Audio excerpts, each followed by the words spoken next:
مارچ 2022 میں اردو صحافت کے 200 سال مکمل ہو گئے ہیں۔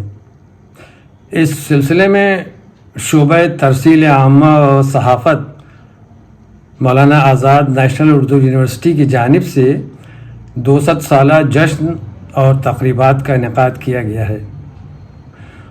وہ خوش آئند اور نہایت ہی حوصلہ افزا ہے۔ لائق تحسین ہیں وہ افراد جو اس جشن کے روح رواں ہیں اور اردو صحافت کے متن کو سائنٹیفک طریقے سے اس کی جائز اونچائیوں تک لے جانا چاہتے ہیں۔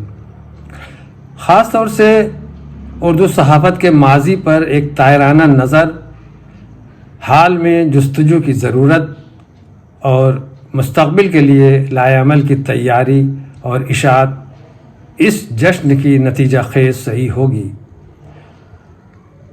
اردو صحافت کا یہ کارواں ہریہر دت نے 1822 میں شروع کیا تھا۔ اس کے بعد فورٹ ولیم کے کاظم علی جوان کی صحیح اس میں شامل تھی اور کچھ ہی عرصے کے بعد 1837 میں مولوی محمد باقر نے دہلی اردو اخبار نکالا۔ اس اخبار نے انگریزوں کے خلاف انقلاب برپا کر دیا اور آخر کار مولانا محمد باقر انگریزوں کی نظر میں ان کی حکومت کے خلاف انقلاب پیدا کرنے کے مجرم قرار پائے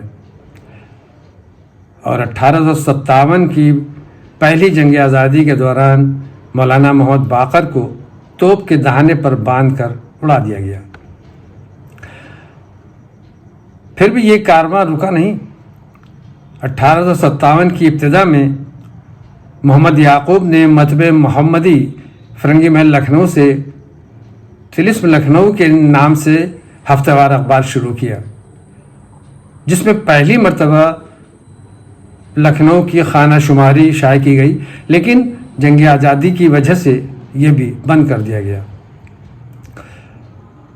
امید ہی نہیں، قوی امید ہے کہ یہ کارواں اردو صحافت رکے گا نہیں، اس کے فروغ اور آنے والی نسلوں میں اردو زبان اور صحافت کے مستقبل کے مقاصد کا چراغ روشن کرے گا۔